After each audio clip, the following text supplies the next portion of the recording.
Guys, inuman time ni siya ay 1 PM pala ng hapon. So, ayan.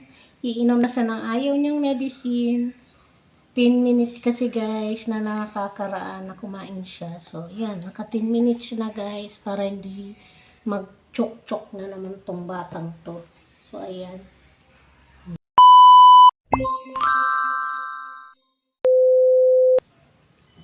Dahan-dahan lang. Ayaw na ayaw niya talaga to guys. Antibiotic. Na. Stay. Hindi pwede na. Kunti lang. Kunti-kunti lang mama. Ayan. Dami niya naluluwa. Kunti-kunti lang para hindi ikaw mabigla. Wala anak eh. Wala tayong magagawa na. Bilin ni Do. Kailangan mo na. Dandan ko guys, kahit marami natatapon, okay lang guys. At least nakakainom siya. Dadang ko guys. Ay more. Nagsuka-suka ba? Slowly lang nga si mama eh. Tatakot ako guys magpainom ng antibiotic sa kanya. Sorry anak, kailangan mo kasi anak. Ito pa, kunti na lang.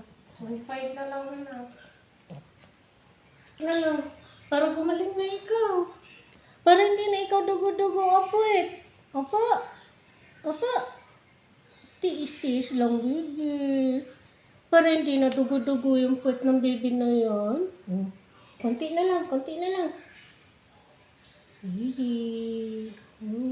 Very good. Walang natapon sa 0.5. Apa ako ng water.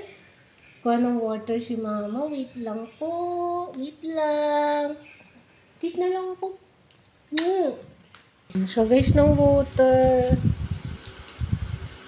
Kahapon nga ito guys ng tanghali. Ngayon ko lang to na-edit at ngayon ko lang to i-upload. Kaya pasensya na kayo kung mapapanood nyo to ngayon. Itong i-upload ngayon dahil guys, struggle sa kanya yung antibiotic. Yung mamaya. Kaya i-edit ko na rin yun.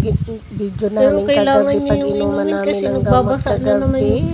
Tayo matambakan. Kaya alam mo yun, nababasa-basa, natural daw yun eh, sabi ng doktor niya. Totoo ba yun guys? Comment nga kayo dyan, mga kalaman at kapatay gutom, para malaman ko kung ano yung pwedeng gawin dito sa batang to.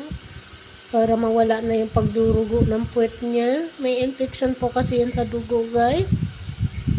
Ano, okay na, kiss na ako. Kiss na mo.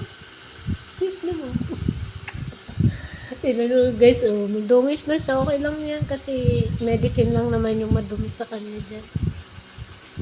Bye guys! Tapos na siyang mag-medicine ng 1 o'clock ng hapon.